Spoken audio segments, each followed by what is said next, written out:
السلام عليكم ورحمة الله وبركاته. إشارة التلويح باليد.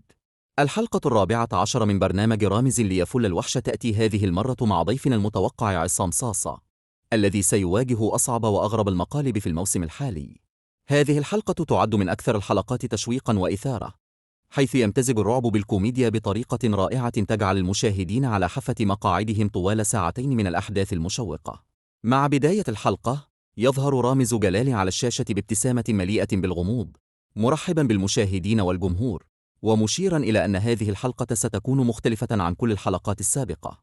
يتم استعراض لقطات سريعة من المقالب السابقة، مما يثير حماس المشاهدين ويجعلهم يتوقعون مستوى المقلب القادم. رامز يعلن للجمهور أن ضيف الحلقة المتوقع هو عصام صاصة، لكنه لا يعرف بعد المفاجأة التي أعدها له البرنامج.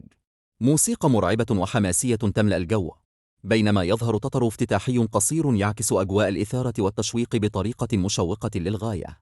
ثم يبدأ تقديم الضيف المتوقع عصام صاصا بطريقة مثيرة. لو عجبكم الفيديو الحلقة فات كان أية سماحة حلقه مرعبة. تابعونا كل الحلقات أول بأول.